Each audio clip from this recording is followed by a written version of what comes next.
Well, good afternoon, West Coast. Good early evening, East Coast. It's time once again for Material Issues, episode number 104. I'm Mark Hershberger of Pop Detective Records. Joining me as usual, well, from the West Coast, but soon to be over in the UK, the president of the International Pop Overthrow Festival, my good friend, Mr. David Bash. Good afternoon, David. See, I got it this time. You Good got it right. afternoon. Wait a minute, it's actually evening here now. They See, they I did a have very no idea special what's time. going They, on. they did a special time change just for today, only for the West Coast. Only for the West So Coast, yeah, it's actually just 9 p.m. here right now. just for No, it's material issues. 3 o'clock, You guys get all and the you gotta get this you get the sporting events and TV shows early. So, there's slight bit of advantage there. yeah, right. We get the Super Bowl starting at 10:30 at night. Yeah, kind of like fooling people with after watching. Good evening, Andy. Andy. We'll see you soon.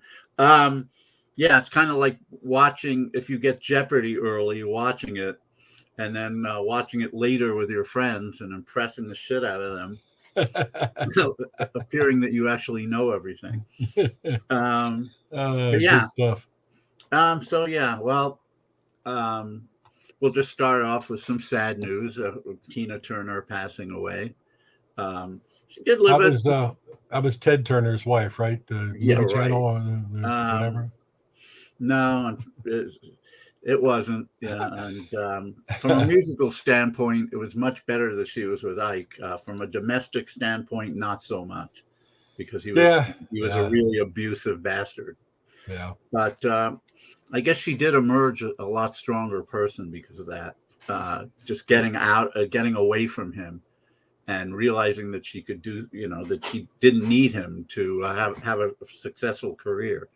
And yeah. she certainly did with that amazing comeback in the 80s.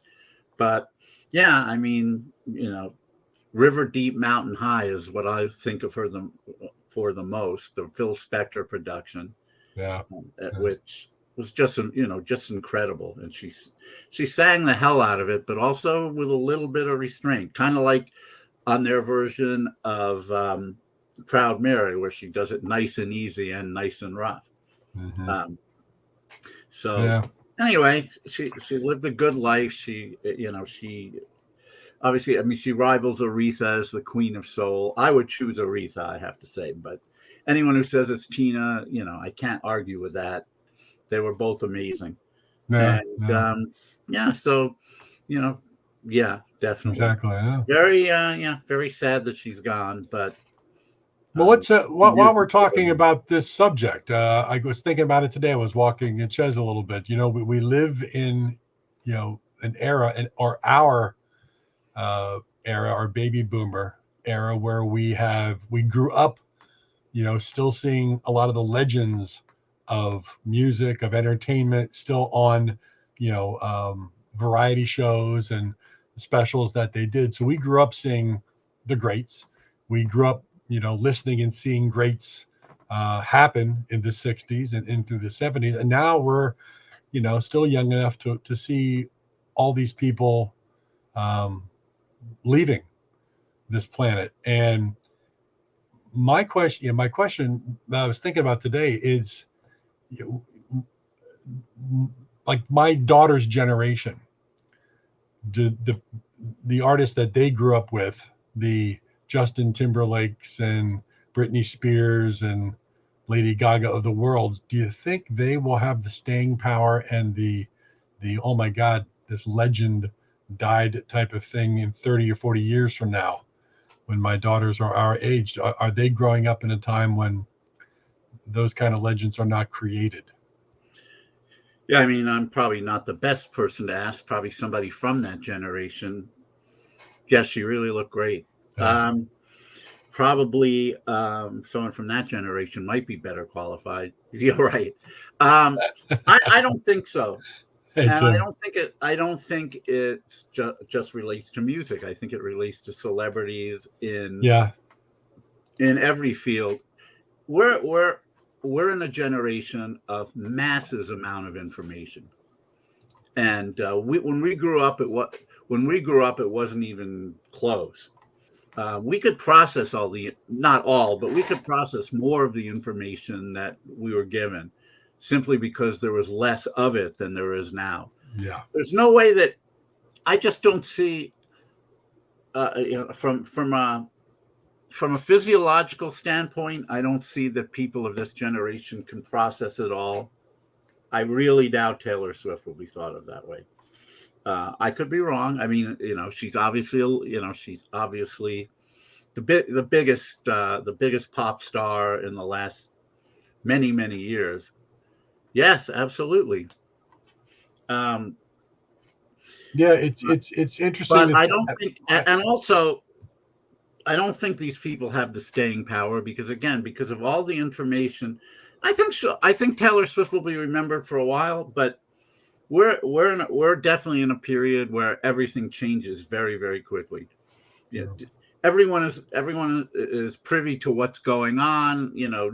New news replaces older news. It doesn't really have a lot of time to sink into our unconscious mind. Now, yeah, Taylor Swift, maybe so. Again, that's somebody who I would like to hear from a younger person to see what they think. But yeah, no doubt, two old guys talk. Well, but you're absolutely right. That point you make, when we were young, we had limited access to what we saw. We had 3 channels on TV and 2 UHF if you were lucky.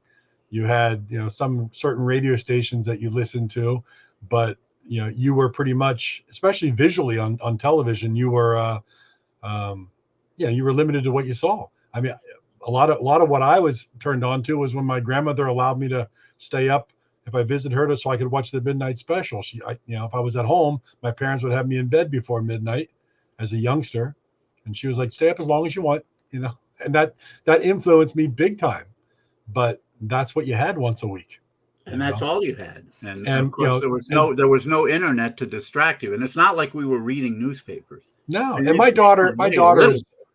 My oldest daughter's a big fan of Taylor Swift and Jonas Brothers and all the things of her generation, which is great. It's her generation, it's her stuff. I won't, Absolutely. I'll never hack on that. But she told me last week of some artist she found via a link because you liked this link in the UK, and she said, "Dad, you got to listen to this." And she's virtually an unknown to anybody else, not surfing like Hannah was, and a young female artist is very, very good. But she can find stuff like that almost on a daily basis, where when we were young, it was a matter of, what did you see, once in a brief instant. And that's who you saw next week and the week after that and the week after that. And it's kind of, it's an interesting concept. Oh, it's Hannah with the Joe Bro, one of Taylor comments. Hi, Hannah. No, Hannah. We'll have a long. No, they may have a long career past their time, but will they be remembered the way, let's say, the Beatles are, or let's say so many acts from the 60s and 70s are? I don't know. Well, and that's the other good point. You have the major people like the Taylor Swifts, the Justin Biebers, but we remember so many acts from the 60s and 70s that might have been one-hit wonders. Well, we remember a lot more than most people because we care a lot more than most people. We do. I mean, people, most people will remember the song, but they won't know. They may not know the title, and they certainly won't know who did it. Yeah. I mean, Hannah, you could play "Hot Child in the City" for. Oh, I know that song. Who was that? Hannah, who was that artist you were talking about? Hannah, post in the comments. I forget her name, but I'm glad Hannah was here to answer, to give her thoughts, because she is of that generation. Yeah. No, it's I mean, now that there's teenagers now. I mean, what are they going to remember? Taylor Swift, I guess. Yeah, that's true. It's interesting, but cool. Yeah, rest in peace. Safe travels, Tina Turner. Another legend. Yes, indeed. And then of course we're there it is. Ellie Bank is her name. Nice. I wonder if her grandfather left the bank. Is proud of her. I hear she's a pretty ballerina. Yeah, well, there's a band we would remember, but a lot of people our age, maybe if they heard the song, they say, "Oh, I know that song. What's it? what's it called? Just Walk Away, Renee. Well, Hannah, you make a good point. They don't get new music anymore for people really to be one-hit wonders. Well, on Spotify, I mean, don't you get new music? Don't you get Yeah, singles being released? but think about top 20 commercial radio. It's Taylor Swift with 12 songs, Justin Bieber with 2 of them. It's not loaded with, oh, who's that? Who cracked the top 20? And it's a good point.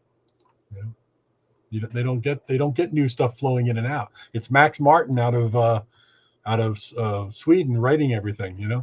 Right. Taylor Swift's dad, Bill, was a pretty decent pitcher too. Didn't he win an ERA? No, I know it's not. He's not her dad. Really, 10 songs from the same 10 artists in the last 5 years. Huh? I know who's. Ryan Hamilton's new album is pretty cool. He's kind of like a younger Lanny Flowers, but not with, again, and this to your point about what's his name, Max Martin. Yeah, Max Martin. Yeah, a lot of the songs on Ryan Hamilton's album are sameier than Lanny's would be, and they don't branch out with respect to chord changes very much. I mean, and that's what today's music is all about. Just keep it within a limited bandwidth. Yeah, everything sounds the same. Yeah, that's what our parents would say about the music we were listening to, but in truth, it didn't. But now if somebody younger is saying that it sounds the same, that gives it a lot more credibility. You realize, like, the 80s aren't even considered oldies anymore. The 90s are considered oldies. But again, think about it this way. When we were kids, we saw American Graffiti playing in 1973, I think, near the end of the year. Yeah. And they're playing songs from 14, 15 years earlier. Right. And those were considered oldies. They were from another time. So 14, 15 years earlier than now, we're talking about 2008, 2009. Think about that. It's mind-blowing, really. Think about Happy Days when it was on television was not, that long ago, the period that they were, focusing on. Yeah, it's the same thing as American. I mean, it was kind of spun off from it in a way, but I mean, the same thing. They were talking about stuff that was 18 years before their. I think it was supposedly I think the show was initially set in like 1956, maybe. Yeah. So we're talking 18 years earlier. All right, so that's 2005. Mm-hmm. 2005. Think about that. How different was the world then? I mean, yeah, there were a lot of things, but nothing like comparing 55 to 74 or 56 to 74. Anyway. Hannah's off to the gym. I love you, sweetie. We'll talk to you soon. Waffle House from the Jonas Brothers. No, love you, bud. Hearing the joke, this is kind of funny, and a funny IP, something I'll never forget. If John Borak's listening, and I think he is, I don't know trying to remember if he was actually there for this, but it was a show that he helped set up at the Orange County Fair, one of our outdoor shows. That must be meant for you, Mark. Unless you have a child you don't know about. Yeah, wow. Okay. Well, you would have had to have had sex to have it. Anyway. So Sex Panther. 60% of the time it works every time. So this young band who shall remain nameless, not that any of them are listening or will listen, but they were a young rock band. They were kind of up and coming. They actually did morph into a band that has had some pretty good indie success. Anyway, they're doing their shows, and up after them is a young, good-looking guy named Taylor something. I forgot. And there's this one girl in the crowd who must have been bugging her boy. We were running late, and she must have been bugging her boyfriend constantly. When's Taylor going to go on? Number one, he has no idea. And number two, he doesn't, he's getting annoyed at her, I'm sure. but she probably won't leave him alone. She's probably shaking him. When is Taylor going on? It's like, so they're still, they're doing their set, and he's just had it with her, but he takes it out on them. He yells at them, "You guys are the Jonas Brothers." Now think about that. This was like 2005 or so. Go back to the early 1970s. A young rock band is doing their show, and somebody yells at them, "You guys are the Osmond Brothers." That's exactly what that was. Yeah. So the lead singer was not happy, and he said, "Fuck you." Now this is an outdoor show with a bunch of kids, so immediately I thought, "Oh shit." And within about 3 seconds, 4 employees from the fair had descended upon me like locusts, saying, "That's their last song. You got to rein this band in." Yeah, I said, they just said that's their last song. They weren't quite done with their set. They were almost done, but I had to go up and tell the singer, who I knew pretty well. I had to tell him, like, "That's it, you're done." He said, "I know." He knew what he did. But can you imagine? I mean, what an insult that had to be to some young indie rock band being called the Jonas Brothers. They should certainly wish for that kind of success anyway. But of course, the Osmond Brothers had a lot of that also, but nobody wanted to be called that. Well, I mean, it's funny you mentioned it, because I was thinking about the Osmond Brothers today, and just out of the blue, wondering their ages, because I know, the 2 older ones are not doing very well, physically, but they're not even, they're basically early 70s, like 72 and 70. Well, there's some cancer in their family. In their family, they've got some yeah. Your power. But he probably would. He would have gotten insulted by that, but probably wouldn't have hurled the epithet. Oh, I would have said, "You're the DeFranco family." They would have gone, "What? Who?" Who? No, they would not have known. Yeah. But the Jonas Brothers, they knew. Did you think the Osmond Brothers deserved the bad rap that they got? No, absolutely not. Well, look, I mean, you're a big hit. You're a big hit. And Donnie is especially a hit with the girls. So you got a bunch of jealous kids who, are going to take out their frustrations on him. I thought, Merrill could have sung with a lot of really cool bands. He had a very strong, soulful voice. You put that voice, you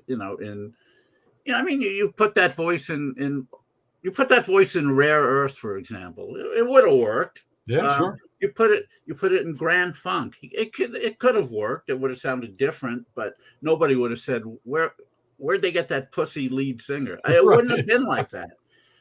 He had a lot. He really did have an amazing voice. Yeah. And the guys could play okay. They weren't, it's not like anyone was Jimmy Page, but they were okay. And an album like Crazy Horses is a really good pop album.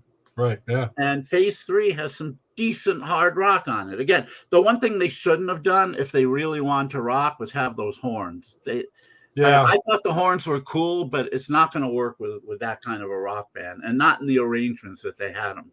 That was, in my opinion, that was a mistake. But well, I think it didn't help. I also think it didn't help that they went the Elvis route with the sequin jumpsuits. Yeah, you're right. And, the clothing was wrong. If you want, clothing was wrong as far as image was concerned. But I did see something the other day. Ozzy Osbourne, I guess, had wandered into a studio and told Donnie that Crazy Horses was one of his all-time favorite tracks, and he wanted to know how they got that opening whee sound. The keyboard thing, yeah. And Donnie said it was Alan, or what's the oldest one? Alan is the oldest one. Okay. Wayne is the second oldest. They came up with this idea of just this huge wall of Marshall amplifiers in the studio with this certain synthesizer, and they cranked it as loud as they possibly could, mic'd it down, and got that weird sound. And interesting. Yeah, the Jackson 5 was considered kind of cool, but the Osmonds weren't. Yeah, it was a visual thing, I think. Yeah, I mean, being a soul group was always going to be a lot cooler than being a pop group. Yeah, no doubt about it. And the white kids didn't resent Michael because their view at that time was being black as being cooler. So it's okay if Michael had girls liking him and all that. But Donnie, it was different. This was another white kid. Like, why is he getting all the girls to like him when I can't get anyone to even look my way? Yeah. Everyone, and everyone in my class, my summer camp, they say, man, if I met Donny Osmond, I could take him. As if that has anything to do with whether or not he's a good musician. I could take him. I do remember telling somebody in junior high that was a big Bay City Rollers fan, and at the time I would say, the Rollers suck, Beatles forever. And I remember getting in a bit of a scrap over who was better, the Beatles or the Bay City Rollers. Really? At the time, it was 1974. No, I mean, for some high school students, the Beatles were passé. The Rollers were new. Yeah, interesting. But then all these years later, it's like, yeah, I've got everything the Rollers did. I love it. Yeah, I admit it. It's a lot of fun. Elevator is one hell of a power pop album. Yeah, it's all good. The Bay City Rollers had some really nice vocalists, but getting Duncan Farah in from Rabbit just changed their sound. I mean, he had an amazing power pop voice, and they toughened up their sound for that album, and it's great. I'll tell you what, the Rabbit's old song "Hello and Welcome Home" that they redid on that album is one of my favorites. I put that in my top 50. Hello and Welcome Home is amazing. Have you heard the original by Rabbit? Yeah. It's different. It's on their very rare third album, which I found on Discogs. And actually, I brought it to Duncan. He did a show in LA. I brought it over and had him autograph it. So, which I normally don't care about autographs, but if it's something that cool, a rare third, which he may not have seen for years, I figured, well, let's. Well, if there are any artists watching this or even watching the archives that'll be playing IPO Liverpool, I dare you to take a Sharpie and ask David if you can sign the white box on his shirt, because he's gonna be taking. Yes, this is a brand new shirt I got for the trip. I'll definitely be sporting it over there. Company called Dorothy Zadura. Hey, Gary. Not Pia Zadora, but Dorothy Zadura. It's her sister. Out of Florida, right? Pia Zadora. Where'd that one come from? There's a name. Nice reference. She had her 15 minutes. Yes, she did. Of being a slut. I mean, of being an actress / singer. That was the original title of the Hudson Brothers song, "So You Are a Slut," and then they had to change it. Yeah, right. You Are a Star. So since you brought up Liverpool, yes. Yeah. Rena and I will be leaving LA on Friday morning. We'll be getting into Liverpool on Saturday morning, and the shows start on Sunday. We can't wait. 110 great acts. Wow, 110. Yeah. We're gonna have the T-shirts. We're gonna have posters. I'm gonna bring some IPO CDs. Where's the Sharpie? No touching this shirt. Stay away from the threads, like Fonzie would say. I think it would be cool. It'd be one for the frame. One would be framed then. If this shirt was really cheap, I probably would have said sure, but it wasn't real expensive. But I don't want it defaced. I think if you had Silver Sharpie and had everybody sign a replica fedora like you have on, that could then take its rightful place in the Cavern Club behind glass many years down the road. That's not a bad idea. I like it.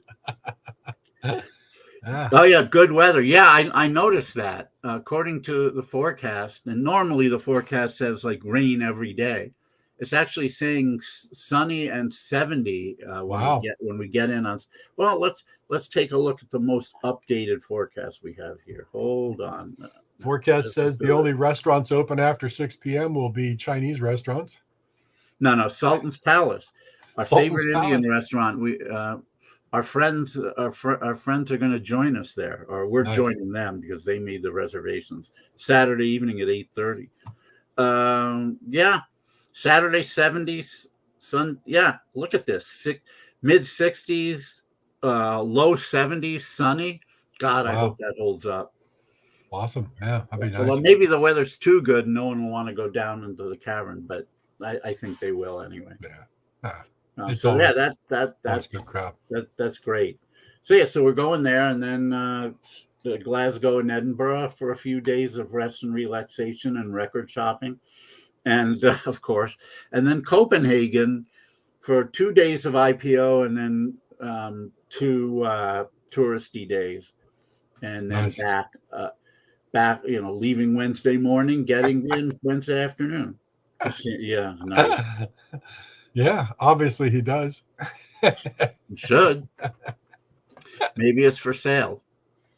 Yeah, we're looking forward to it. Hey, what's everybody think of David and I are talking about writing a material issues book after X amount of episodes, with all chapters talking about our interactions with the guests pre, during, and post, and having a good time. Everybody think we should release a material issues book down the Why road? not? Yeah. It could sell 15 copies for sure. That's all we need, just 15 self-published copies. 15 big ones, yeah. No, it would be a lot of fun. I think it would be. We get some follow-up interviews with some of the guests, and yeah, thinking about that, kicking that idea around a little bit. Get a few photos, the whole bit. Oh, speaking of photos, I've been collecting some of this Gilded Age stuff from historic autographs. I'm going to send this one your way. I've got a duplicate of it. Oh, nice. Sigmund Freud. That'll be for your collection. They need to put him in a nightie and call it a Freudian slip. No, I'm surprised Borak didn't beat you to that. Greek Tavern on Bowl Street. Great. Okay, that's good to know. We're definitely going to be looking for. It's going to be hard for us to find. Well, for lunch during the week, we'll have time to eat, but on the days when the shows start at noon, I'm not sure what we're going to probably just grab Subway or something, which is fine with me. I mean, Subway is always a good. It's a fail safe, wherever you go. Well, as that famous group said, all you need is lunch. Yeah, right. That was the Ruddles. Yes, it was. So, speaking of famous groups, I've got some cool reissues here that nice. People might want to know about. Yeah. This is one that I couldn't find online without having to wait like 3 weeks to get, but fortunately, Amoeba Music had this. It's a new 4-disc reissue of my favorite Moody Blues album, To Our Children's Children. Wow. It's got the original album remastered. It's got bonus tracks. It's got a Radio 1. It's got a live show at Royal Albert. No, it's not a fail. It's live at Royal Albert Hall and a new stereo mix, which sounds very cool. Plus a very nice book. This is an actual box. It's not a notebook. So you can see. Oh, okay. Yeah. Yeah. So definitely something I was hoping to get before I left, and fortunately was able to do so. So there's that. Let's see what else we got here. Now, do you pack any of this stuff and listen to it on the plane on the way there? I've done that. Yeah, or do you put it onto your laptop or whatever and listen from there? This might by now be on Spotify. I'll have to check. But okay. Yeah, I used to do that before Spotify all the time. Yeah. I used to have, and it wasn't always with my laptop. It was with a Walkman. I always had one. So yeah, this album by Unicorn, the UK prog pop band. This was during their poppier period. It's an album called Too Many Crooks. It's a reissue on the great label Think Like a Key, who are going to be doing an IPO showcase in Liverpool, which will be nice. This album was produced by David Gilmour, and they gave something back to David Gilmour, a song called "No Way Out of Here," which they wrote and did the original, and then David Gilmour did it on his solo album a couple of years later. This is I think it's their third album, it's really cool. If you like prog pop. And again, this one is definitely on the poppier side, but beautiful harmonies, great melodies. kind of a more keyboard oriented version of Starry Eyed and Laughing. Oh, wow, nice. Think like a key Jimmy. Was Jimmy spelled with a Y or an IE? I always got that. John Borak, who said that, might know. Well, he thinks it's with a Y. So, John, can you join me next Wednesday here live, or do you have to work or whatnot? Just posted something, I guess yesterday. Yeah. Hopefully you can join, because next week we'll be coming live from. Why? Because I love you. Why? Because I love you. Or is that Jimmy Dodd at the end of a Mickey Mouse episode? Or is it Y on the end of Jimmy? I don't know. Always have your Jimmy with you. That would be a good idea. Yeah. Here's a. All right. Yeah, we'll chat about it, John. Another. Well, yeah. Here's an example of a complete self-indulged purchase. New reissue of Big Star. It says Record Store Day on it. I don't know in which universe it was a Record Store Day release, but it just came out of their classic debut album on very cool colored vinyl. Caramel vinyl. Like caramel. That's cool. Wow. It's really nice. I haven't listened to the pressing yet, but I really didn't buy it for that. The original pressing is always going to sound the best anyway. So, and I've got one of those. So, but yeah, this is kind of cool if you're a collector of Big Star. Here's yet another version for you. Late 90s indie rock band who has a very strong pop side, Bernice Brothers.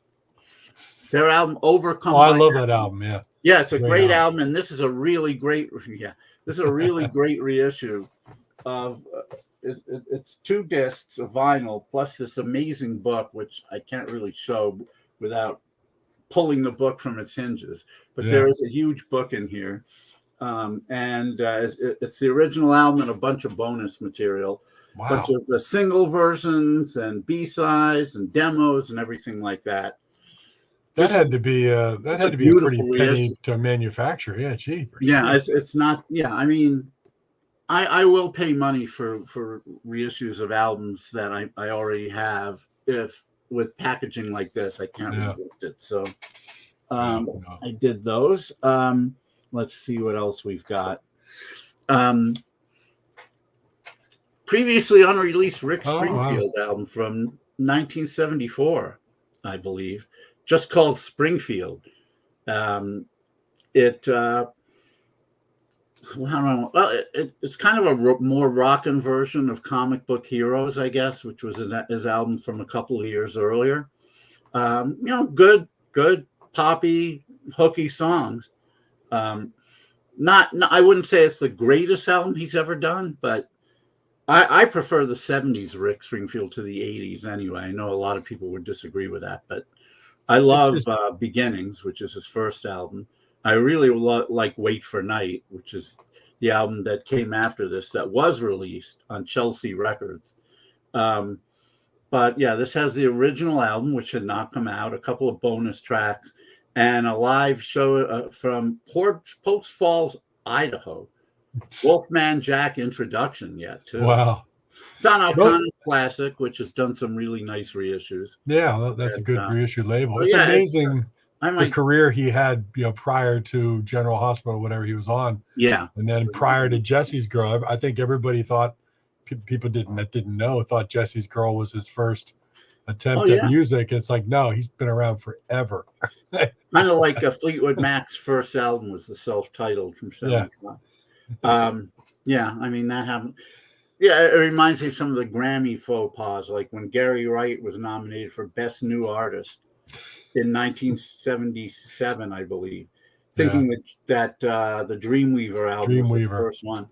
Meanwhile, he'd had 2 previous solo albums on A&M, not on some indie label, but on A&M. Not to mention, of course, Spooky Tooth. But again, the Grammys, until you have a hit, you're new. Yeah. That's basically. That's one of the reasons I stopped watching. I think the same thing happened when Elvis Costello What I think, well, yeah, he was nominated for Best New Artist after Armed Forces came out. Yeah. And it's like I'm never watching this show again, and I haven't. I have fortunately let so much of that go. I have to just let it go, or it will make my blood pressure go up. Just like the Rock and Roll Hall of Fame. I get it. It's just, it's a marketing thing, and Not people fine. love I'm it. not. But you I'm know not what? It's suggesting anyone ban the Grammys. I'm just not going to watch them. yeah, no, yeah. It is what it is. It's fine. I enjoy my own stuff. It's fine. It's all good, you know. But that's some cool reissues. I love that Pernice Brothers reissue. It's beautiful. Yeah. See couple of things. Well, one thing on Cool Cat Music. Gotta love Cool Cat. Yeah, our good friend Ray Gianchetti. This then are the Mosquitoes. Mm-hmm. You might remember the Mosquitoes as an early '80s power pop band. Were they from? I'm trying to remember if they were from New York or New Jersey, but they used to play both cities a lot. I think they were from New York. Yeah, their biggest claim to fame is that they did the original "That Was Then, This Is Now," right, which yeah. the Monkees had as a hit in the mid '80s during their first comeback. Yeah, I mean, their version, Mosquitoes' version, is better because it's not bogged down with that stupid '80s production. There's a whole bunch of stuff. They had the one EP that came out, but this has a whole bunch of songs that were previously unreleased, including some live performances. It's 2 discs. Wow. It's pretty amazing. I would definitely highly recommend this to any power pop fan who doesn't have it. Essential. Yeah, Ray and Cool Cat's putting out just some incredible stuff. He is. He always does, but it just seems like he's really turned it up over the last 2 years and really putting out great stuff. He has, yeah. He's Cool Cat Music with K's. All K's. CoolCatMusic.com. Everything that no, good one, Tim. Who are you, John Borak? Yeah, what are you learning from John Borak? That's more of a Jordan Oakes kind of pun, I think. But it was the first time that Jordan Oakes came out to LA since I knew him. This was for the Poptopia Festival. When the three of us were around, it was Jordan would just have us in stitches with his ridiculous puns. I mean, and his delivery, he had the timing of a comedian. And I know he did do some stand-up eventually, but it wasn't just the puns, it was the timing. John Borak would riff off of it pretty well as well. I was mostly a listener at that time. But I remember, well, I don't think I want to recount this story because it might be embarrassing to the subject of it. But we were in a 7-Eleven and Jordan said something that had me on the floor gasping for breath. And I'm not a big laugher, so it's a rare event that happens. But man, I think also I was fairly devoid of oxygen because we hadn't been sleeping much. We had been going to all the Poptopia shows, and it was our first exposure to a festival. So, our constitutions weren't used to it. So, I'm there with like no brain cells working, and Jordan and he was so freaking quick, and it was so funny. Anyway, enough about that. Let's see what else we have. Well, we're gonna have a guest on July 29th. June 29th, which is a Thursday. 29th. This is a Thursday. We need to move. We needed to accommodate their schedule. We're going to move the date to one day later. This is the upcoming album by a really cool band from New York called Midnight Callers. God, I had a brain cramp there. Obviously, I know the band well. They played IPO many times. Rattled Humming Heart, and this is really what power pop, it reminds me a lot of the Raspberries and Badfingers. Chris Payne has a really powerful voice. The band is tight. They rock. They capture it as well as anybody, and I love this album. It should be coming out around the 21st of June. Or cool. Somewhere around that. No, maybe the 23rd, because that's a Friday. Yeah, so the 23rd of June, and we'll have them on a little bit over a week after, or 6 days after that, I should say. Yeah, I highly recommend this. This is on Gem Records. Right. Remember, we had Marty Scott and some of the Gem artists. I remember Chris from the Midnight Callers was going to join us, but he was unavailable. So now we're going to have at least a couple of members of the band joining us on June 29th. So mark that on your calendars. Of course, I'll be sending out updates, but that's a week where we're not going to be doing it on the normal day. So anyway, yeah. So this is cool. This is really cool stuff. That'd be great. All right, let's see what else. You want to play that game we were talking? Oh no, you got to open your box. Oh yeah. Let me do that. A number of episodes ago, we had Kevin Hefner of a Historic Autograph Company on. It's really cool talking about his products. Let me pull this up here. And there was an episode where I opened this box, the original back-to-back. Can I get it in frame here if I can? And if you remember, it was an autograph and a cut for John Cena's grandfather, Tony Lupien. So that was the one we got there. And I was lucky enough a week or so ago, maybe 2 weeks ago, to get a second box sealed. And again, as the back said, it could be a Ty Cobb, could be Babe Ruth autograph, Lou Gehrig in here, Jimmy Fox, or it could be Mortimer Schneidley. We shall see. So let's open it right now. I'm going to turn around this time because then if I pull it open this way, then we'll see the actual card first and not just the autograph. So let's give it a shot. Sealed box here. This could be it. I could sell this and buy a dream home, right? Here we go. What card will it be? Oh, who is it? It's a pirate. Oh, is that Ralph Kiner? I don't know who this is, but it does say Pirates on the front. And on the back, it is Wally Westlake. Oh, Wally Westlake. Well, Wally Westlake. Wally Westlake was not a bad player. Probably better than Tony. But look at this. This is a 1950 Bowman. Says it right here. 1 of 4. Nice. So there's the card on the front. That's beautiful. There's the Wally Westlake autograph on the back. Very cool. Right, 1950 Bowman card with an autograph. There you have it. Nice. I'm happy about that. I'm a Pirate fan. I'm a Buccos fan.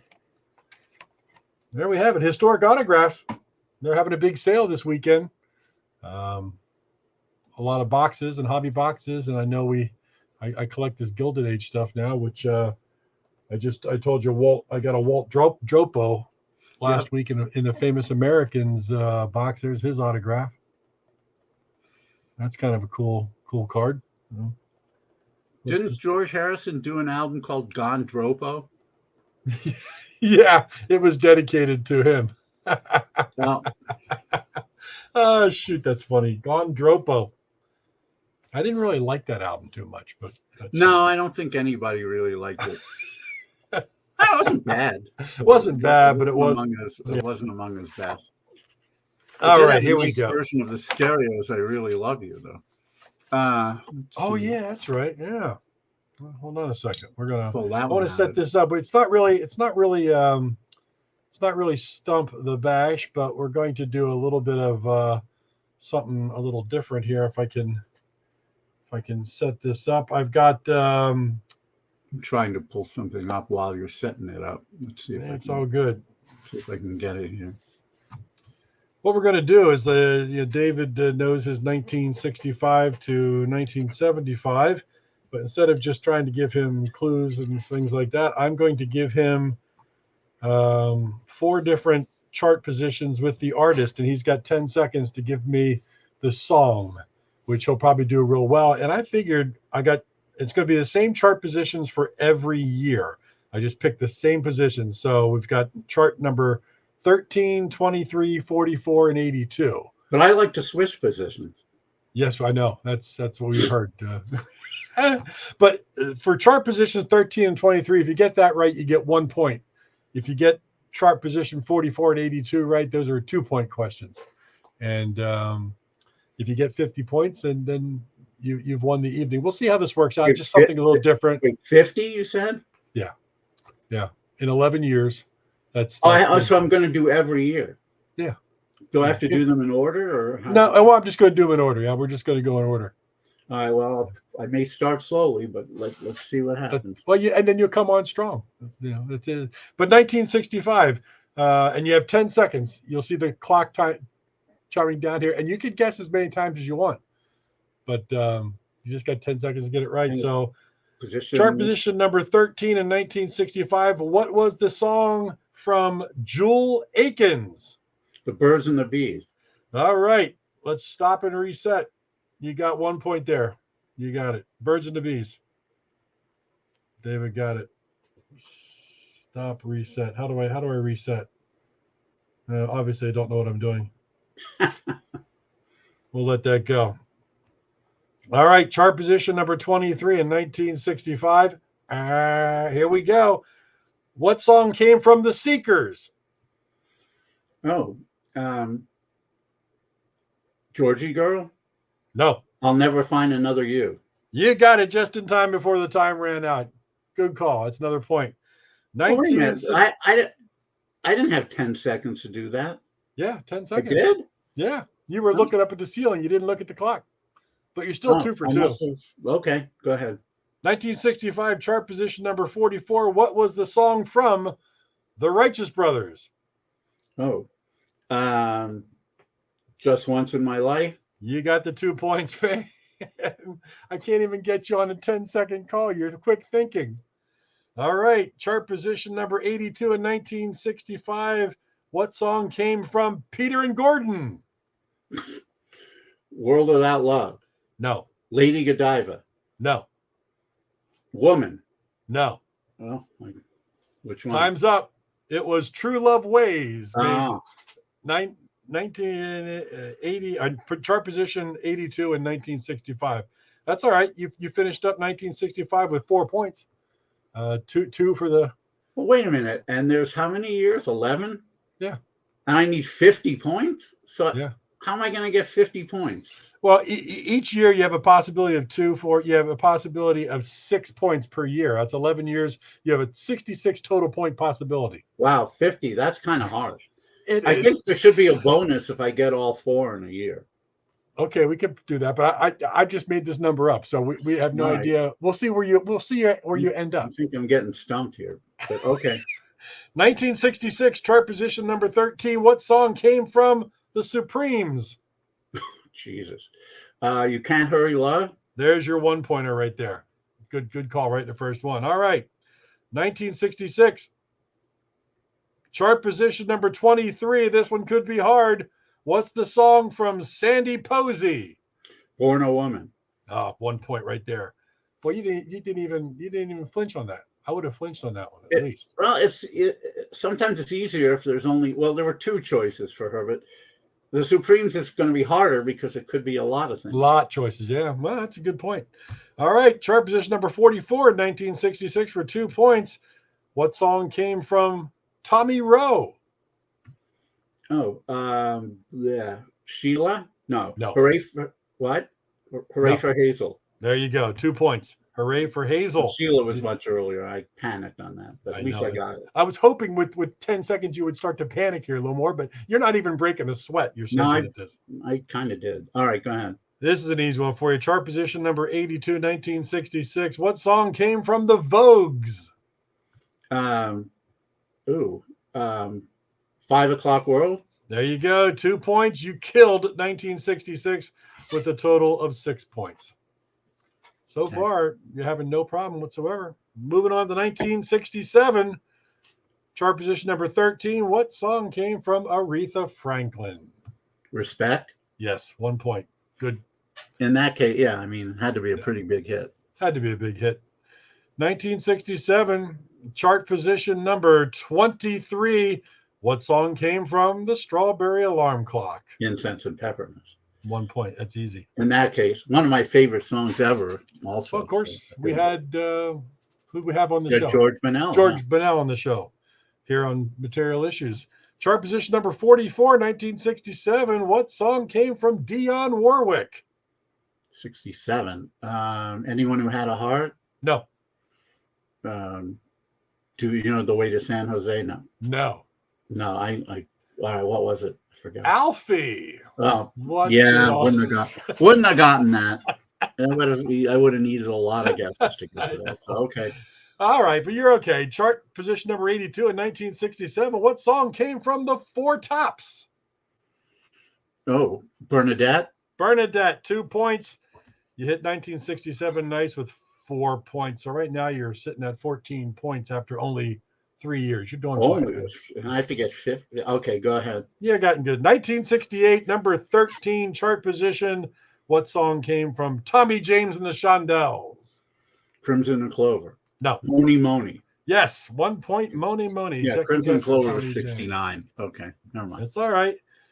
Number 23, chart position number 23, 1968. What song came from the Delphonics? Lala Means I Love You. Right out of the bat. Good call. Look at that. You're killing it. All right. 1968, chart position number 44, 2-point question. What song came from Clarence Carter? Slip Away. Slip Away, 2 points. It's not even taking you 4 seconds to get these answers. Well, generally I either know it or I don't, but Well, you're killing it. 1968, chart position number 82 for the year. What song came from a combination of Marvin Gaye and Tammy Terrell? oh, damn, It Takes Two. No. I'm blanking. You're all I need to get by. Yeah, okay. Well, that's all right. Just You didn't- picked up yeah. 4 points in 1968. You're still in good shape. All right, moving on to 1969. We've had them on the show. Chart position 13. What song came from the Cowsills? He knew that before I even I asked can the name that question. tune in no notes. We got to do name that tune. I like that idea. All right, here's another easy one for you. Chart position number 23, 1969. What track came from Oliver? Good Morning Starshine. No. Gene. Yes. I love it. That's good. All right, this one could get a little tough because, as you said, when there are a lot of songs to choose from, but 1969 chart position number 44, what song came from the Guess Who? Laughing. No. These Eyes. Yes, 2 points. He made it before the 10-second buzzer. Killing 1969. All right, chart position number 82. What track came from the Dells? There Is. No. Stay in My Corner. No. Fuck. Yes, that was it. Yeah. It was Oh What a Night Okay.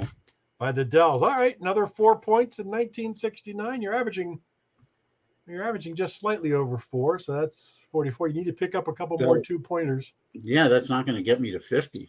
Well, but 1970 is a good year for you. I still should get bonus for running 66. But I've got bonus question. It's a hangman type question, but here we go. 1970. Track number 13 for the year came from Bread. Make It With You. 1 point. That was easy. That was AM transistor radio. Well, now we're talking No. 1970. So Yeah. This All could be right, good. here we go.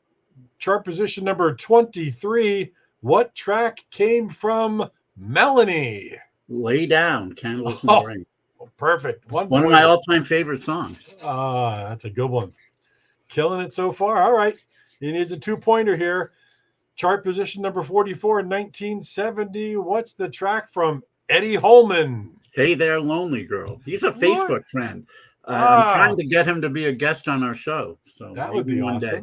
Yeah, it would. Tell him he was a trivia question. You got to have him on the show. All Did a right. lot better in New York. I think it finished like number 22 in WABC, but Oh, yeah. Hey, hey there, Lonely Girl. Great the track. Heavy 100. Yeah, go ahead. Yeah. 1970. Chart position number 82. What's the track from The Originals? Oh, fuck. I'm blanking on the originals. Gets harder as we get No, to I chart should position know that 82. because It was The Bells. we talked about that last time. Yes, we did. Yeah. Which is I, funny I because when I was putting this together using those chart positions, these That's a things that we song I didn't. That's a song I didn't hear when it came out, so I'm not as quick. But all right. couldn't run it. Okay. Another 4 points you got there. All right, here we go. Chart position number 13 in 1971. What's the track from Honeycomb? Want ads. There you go. That's easy. You got that one. All right, moving on. That's a 1-pointer. Track number 23 for the year 1971. What's the track from Bill Withers? Ain't No Sunshine. Ain't no sunshine when she's gone. 1-pointer. All right, you're running 13 and 23 without a problem. Here, track number 44 for the year 1971. What came from the Nitty Gritty Dirt Band? Mr. Bojangles. Mr. Bojangles. All right, you're doing what you're doing every year, but it's always number 82. This is another one of those where it could be a lot of different ones, but chart position 82, 1971. What came from the Bee Gees? Lonely Days. You got it right away. Lonely Days. I figured How Could You Mend a Broken Heart was bigger. I'm sure it was much bigger than 82. Yeah. I thought that I one ran might, 71. Nice. You ran 71 for 6 points. All right, moving on to 72. This is usually a good year for you as well. Yeah. Chart position number 13 for the year. What came from the Shy Lights? Have you seen her? No. Oh, girl. Yes. Really? Oh, this is 72. I was still in 71. Okay. Well, at least I got it. Yeah, you got it. All right, 1-pointer out of the bat. Chart position number 23. What was the song from War? Oh, War. Why am I blanking? The World is a Ghetto? No. Cisco Kid? No. Fuck. This is a different one. Slipping into Darkness. Oh my God, that was barely played in New York. Really? It was number 23 for the year? I couldn't believe when I saw that on the charts. 23 for the year, yeah. That's all right. That's a 1-pointer you missed. If you run the next two, it's 4 points. Wow. So okay. Chart position number 44. What song came from Cat Stevens? Oh, 72. Sitting? No. Peace Train? No. Oh, fuck. I forgot. Oh, Morning is Broken. I got it too late. You got it too late, but it was there. Morning Has Broken. Great song. It's okay. Still get another 2-pointer here of chart position number 82. 1972. What song came from Curtis Mayfield? Freddie's Dead. Yes, you got it. That was the toughest one. It was only 3 points in that year. Yeah, I shouldn't have missed the Cat Stevens, but what are you going to do? 26, 32. You're at 35 points right now. We've got 3 years to go, so you're going to need to run this. I'm almost going to have to run all 3 of them. Virtually, yeah. But 50 is a lot. That's a higher percentage than 50. We could change that in the future, but I just picked that number because I said 66 points. If he gets 50, that's doing pretty well. 50 is pretty damn good. Okay. It is. It's actually really good, but I'm it is what it is. Let's just see where we end up. It's all fun. Chart position number 13 in 1973. This is an easy one. Stories. Brother Louie. 1 point. All right. Not written by Michael Brown, and you can definitely tell. Yeah, not written by Michael Brown. All right, chart position number 23, 1973. What was the track from Grand Funk Railroad? We're an American Band. You got that right away. We're an American Band. All right, you got the 2 points. Now we're moving on to a little bit more difficult. 1973, chart position number 44. What was the song from Jermaine Jackson? Daddy's Home. Daddy's Home. Well, that's easy because that's the only one he had. That's the only one he had. Yeah. But you knew it. Well, You yeah. knew, yeah. I certainly heard it in American Top 40 enough. All right. I love this song. Number 82 for 1973. See if you can run 1973. What song came from the Spinners? Could it be I'm Falling in Love? No. One of a Kind Love Affair. One of a Kind Love Affair, 6 points in 1973. The pressure's on, and David is killing it. But we're moving into 1974. All right. Chart position number 13 in 1974. Here's a 1-pointer for you. Maria Muldaur. Midnight at the Oasis. That's easy, right? There's a 1-pointer. Considering that's all she had, yeah. Talk about a one-hit wonder. All right, that's easy. 1 point. He's getting close. Here we go. Chart position number 23 in 1974. Charlie Rich. Most beautiful girl in the world. Hey, have you seen? I believe John Borak loves that song. Yeah, it's a great song. I loved it. I grew up in that time. Here's another one. Chart position number 44, 1974. This is another give me. Brownsville Station. Smoking in the Boys' Room. 2 points. Smoking in the boys' not room. Exactly. They didn't exactly burn up the charts beyond that. They had a few minor hits, but that was I can still remember that at the junior high dance. That was huge. Yeah, for that time, smoking in the boys' room and everybody's singing that. Of course. All right. This one also a gimme to run 1974. It only made chart position number 82 for the year, but it's Todd Rundgren. Hello, it's me. Easy. There you go. You've got 6 points. So right now you're standing at what? 12, 16, 20, 29, 33, 39. You're at 47. No, so I only need 3. Okay. You only need 3 points for 1975. I could probably get it. I think 75 is going to be a little weaker because it's a little more of a stretch for you. I understand a little bit, but should be okay. I think you only need 3 points. Here we go. Chart position number 13 in 1975. This came from the Eagles. Oh, shit. One of These Nights? No. Lion Eyes? No. Take It to the Limit? No. What? Oh, Best of My Love? Best of My Love. Oh, me. Okay. All right. It tightens the screws a little bit. I thought of that as a 74 song, but I guess it wasn't. Okay. All right. Here we go. This is why, I get a little mixed up here. Yeah, okay. It's all right. It's a little more pressure with a clock timing down. Yeah. All right. Chart position number 23. David still needs 3 points. 1975. This track came from La Belle. Oh, Voulez-vous coucher?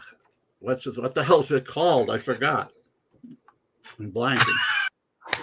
You had the lyric. It's Lady Marmalade. Yeah. Son of a bitch. Oh okay. Boy. Well, now I have to get the last 2. You have to get the last 2. This one I blew. Yeah. All right. This one I'm confident you're going to get this one. So you got this. All right. Chart position number 44, 1975. This track came from Billy Swan. I Can Help. I Can Help. All right, you're sitting at 49 points. Oh my God. You're on the last possible question. Oh. Here it is. It's chart position number 82, 1975.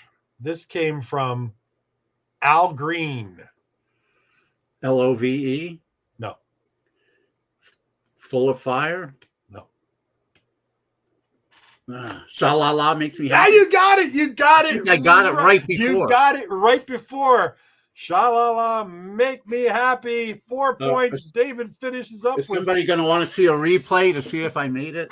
We might, because it's archived. We're going to have to go. Really close, yeah. I think you got it. I'm going with the actual sound, even though it says. I think the way it works is if you start it, as long as you started it in time, it's kind of like a pitch hitting this.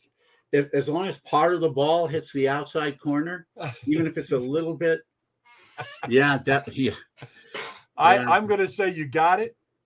You've got 51 points. Holy crap! It came down to the very last. Can't believe I missed Lady Marmalade. But Well, you were sitting there going, "Oh, come on, voulez-vous, I voulez-vous." know. That was awesome, though. That was exciting.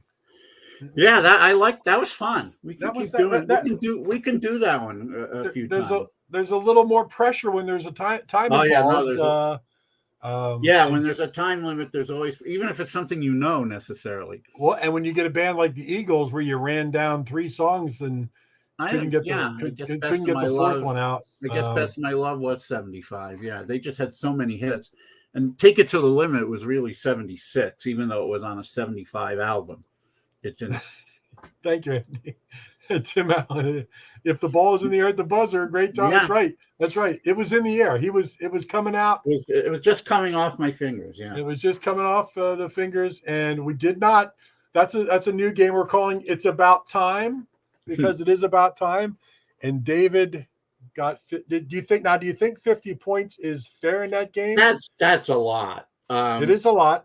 That's harder than 15 in Stump the Bash. I mean, I barely got there, and I think I did pretty well. I mean, there are only 2 songs that I think I should have had. Morning Has Broken and Lady Marmalade. The others, I mean, some of the other ones I missed. I understand. Like Alfie, I wouldn't have gotten Alfie. Let's see, you missed Peter and Gordon's True Love Ways. But that could have been a lot of things. Taken a while, yeah. Marvin Gaye, Tammy Terrell, You're All I Need to Get. I probably should have had that, but I would have eventually. The Dells, Oh What a Night, and the Originals, The Bells. Yeah, The Bells. Morning. Well, yeah, War Slipping in the Darkness was tough. That was tough. I really would not have thought it did that well. Wow. And Cat Stevens, Morning Has Broken. That I should have had. I was surprised. Yeah, I was surprised you missed that. No, the first that wasn't bad. I thought it was sitting, and then you pretty much killed it until we got to 75, and the Eagles and LaBelle, both of which were there for you, but just couldn't get them out right. Yeah, I mean, again, the Eagles had so many hits that that one's going to be tough. Lady Marmalade, I should have had, plain and simple. It just but we were down to 49 points with 1 2-point question left, and you got it. That is pretty cool. I'm giving you a round of applause on that. Thank you. Let me think about keep the 51 point for that. At least 1 point for. That's a good. Tim. I like 2 points for a perfect round. If you hit the round perfectly, then you get 2 points for the perfect round. Extra 2 points for 2 points. That's a good idea. It's I like the timing aspect of the fact that you're looking at the clock after you've said 1 or 2 wrong answers. I really barely look at the clock because it takes away my concentration. Yeah. But so I figure I'm going to concentrate, and I mean, it's not going to help me knowing I have 1 second left. I'm either going to get it or I won't, but the clock's going to be a distraction. So I only look at it when you're resetting it. And then I stop. Yeah, they want me to answer some questions. I need to come up with a good game for you. Yeah, but you see, but I love music, but David has this encyclopedic knowledge, which is fun to test. I'll admit, encyclopedia is missing a few pages. It's missing a few pages because somebody ripped them out. Because you'd rip them out for your school projects. Kind of like the old phone books when people would rip out a page so they could get a number. But I can admit it right here and right now. I do not have that kind of recall memory. I mean, if you tell me it, I'll be like, yes, I remember that. But I can't. I mean, when I'm preparing these questions, I go, holy cow, I forgot completely about that song. Or, so much of this stuff comes back to me, but I don't know that I could recall it from a chart position in a year. We could try it for 70 through 75 UK. I wouldn't be able to do it for the 60s. But I would probably not be. I would need a slower point total to win because. Yeah. Well, I mean, it's this is kind of cool. I tried to pick, earlier chart positions and then 2 later chart positions. No, that's a good. So it was progressively. You have to think that way. Like progressively more there was difficult. one question where I can't remember, but I immediately thought No way. That's. Oh yeah, when you said when it was "Lonely Days" by the Bee Gees. Oh yeah, The first yeah. song that came to my mind was "How Can You Mend a Broken Heart," but I knew that had to be bigger. Right, right, yeah. No, it's I'm sure that probably had a shot at top 10, if not top 20. So yeah, that was fun. that was Thank good. you for coming. Oh, this is a Hangman thing. This is a hangman thing.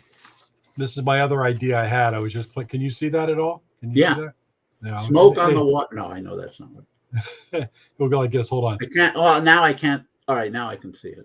So like if I this is just I'm just playing with this idea. So bear with me. So like this was 1976. Oh, This is chart position number 6. So if we did a hangman, if you give me a letter right now. oh, I have to give you a letter. Yeah, Okay. you give me a letter, and then we do the hangman thing like this, you know. Okay. Hold on. I gotta. So this is Wheel of Fortune. Got it. Yeah, it's kind of like Wheel of That's Fortune, good. but we have a hangman. Okay. Do I get a So- shot at Vanna? Yes. That's your prize. I didn't want to tell you anything, but she's waiting in the queue. Okay. All right, give me a letter. What do you think? Well, I see 3 spaces. I gotta go with T. Well, there's actually in this song title there are actually no T's. Wow. So yeah. Okay. Well, that strategy didn't work. Do I have to buy a vowel or? No, you could just give me a letter for a vowel, and then what we're going to do, we're going to have like a body, 2 legs, 2 arms, and the last thing will be your bowler hat. That's if you fail completely. Why don't you could put my penis, but I know there's no room on the page. So. Yeah, I just go like this. Wait, there we go. Yeah, that's probably a little closer. I'll talk to you, Steven. Yeah. Oh wow. Hey Spaz, good to see you here. Yeah, good to see you, my friend. He's been doing great. He's been if you've never listened to I probably do better with Devon, yeah. If you've never listened to This Is Ski Lodge, which is Steven's show he does, I highly recommend you check that out. I love it. It's absolutely wonderful. But yeah, go ahead, David. Pick all right, well, letter or a vowel. I will ask for an A. All right, you've got an A. Okay. Well, then I'll go for N. I'm looking at the actual word. That's why it takes me time because I'm very good at misspelling stuff on here. But well, you're not going to misspell that word. Only one? Damn. Yes, that's why I look closely at the. Oh, I already know. I can solve the puzzle. What is it? Kiss and say goodbye. Oh gosh, you got it. God. Well, number 6. Number 6 is not that hard. No, I went with I to try that version. I went with easier numbers. I went with number 6 from 1976, 77, 78, 79, and 80. Well, so let's try 77 because I'm not very good at that. And then we'll talk about our guests, and then I want to go watch the ball game. So all right, hold on. I gotta pull out 1977. All right, this one's pretty easy. 1977. I got to draw the gallows here. There we go. We got to put. The penis. Yeah. I shot sheriff. No, I'm kidding. Oh, I know that's not 70. I know that's not 77 anyway. All right. But I will go for an I. Let's see. We've got an I here, and and an I there. Sorry. I guess it could have either been an A or an I. It could have been either way, but L. Okay. Wait a second. My bad. I got another. Oh. That's why I like to look. I know. I can solve the puzzle. Solve the puzzle. Mr. Kenny Nolan, and I like dreaming. Good job. This would probably be more difficult if it was chart position like 74. Oh, it'd be much more difficult. Yeah. Yeah. That's good. Plus, I've watched Wheel of Fortune, so I know that things like A's, 3-letter words either going to be and or the in most cases. Right. Always, but a 1-letter will either be A or I. So That's kind of fun. That's kind of interesting, to do things like that. If we I get actually like that song. I know a lot of people probably think it's I terrible. like dreaming, But I mean, dreaming of being it worked. It fine. worked. It was a Yeah, solid song. it was Um, wonderful. Yeah, all right, so takes you let, back. Yeah. let's Who's coming up? talk about a few guests. Next week we're in Liverpool. Hopefully, John Borak can join you. Yeah, If that'd be not, nice because I was going to do find another gentleman or lady to. instead of stump the bash, I was going to do crack the Borak. Yeah, actually, you should. And see if he could answer deep Beatles trivia. There you go. I think that would be fun since you're going to be at the cavern and you're going to give us a tour around the place and talk to some artists possibly and people in the crowd. I'd like to see. Yeah, I'd like to see the game being played if possible. Mm-hmm. We'll have to do a test. Hopefully, the cavern's Wi-Fi is at least as good as it was last year. We'll get that. You'll be in touch with me while you're there, and we'll get tests going up. So next week we're in Liverpool. Meet the Hershey, huh? We could do. I'm not going to go there. Please don't. Whatever it was. Whatever. All right. Guess who we got coming up? Yeah. So next week is May 31st. June 7th, we have some pretty cool guests. There's a book recently written called My Life Managing 10cc, Herman's Hermits, and Many More. Wow. It's the same publisher that did David Leaf's book. Right. So they reached out to me and said, any other books interest you with respect to having guests on the show? So I looked quickly and I saw this one. I'm Into Something Good, My Life Managing 10cc, Herman's Hermits, and Many More by Harvey Lisberg and with Charlie Thomas. So I guess Charlie must be the editor. Harvey was the manager. Apparently he lives in LA now. So wow. I mean, maybe he did then. You didn't have to be in the same city, I suppose. So yeah, I mean, this should be a lot of fun. Yeah, this would be really interesting. Maybe they can grab Graham Goldman and he can join us, or Peter Noon. Yeah. I'll ask the rep there and see if that's even possible. But I never really thought about it. But yeah, I didn't think of it until right now. But Peter Noon would be good. I can go through Billy Sullivan and some of those guys that I know that play with Peter. And, might as well try. Yeah, I'd love to talk to Peter on the show. It'd be a lot of fun. So we'll see. I'll ask my contact there and see if he can. This will be good. I'm looking forward to that. It'll be fun anyway. It'll be great. Stories. Looks like a great book. I don't have it yet. He's going to send it to me in Liverpool, so that'll be nice. So we've got that. We don't have a guest on the 14th yet, but on the 21st we have. It's been a little bit of a wait, but it's going to happen. Ted Ansani and Mike Zelenko of Material Issue. Nice. I mean, it's going to be what number episode is that? 108. So on episode 108, we'll finally have the guests that we should have always had. After all, we named the show after them a little bit. Ted Ansani and Mike Zelenko of Material Issue on Material Issues. On Material Issue, June 21st. And then June 29th, we're going to skip a day and go to Thursday that week. As I mentioned, we're going to have Chris Payne and at least one or two other members of the great power pop band, the Midnight Callers. Great current power pop band. They really get it. They really do get it. And when Rattled Humming Heart comes out, everybody will find this out. So we're looking forward to that. And I don't think I have anybody else scheduled. I've been talking to a few people. I'm sure you have. Yeah. And we'll see what we get. But yeah, as always, we have fun Stump the Bash-esque type things to do, and that was great. I mean, tonight, that was kind of. I wouldn't go as far as to say it was exhilarating, but it definitely got the juices flowing more than. Yeah. Well, of course, Stephen Schnee has it too. Yeah, but the new this new game got you.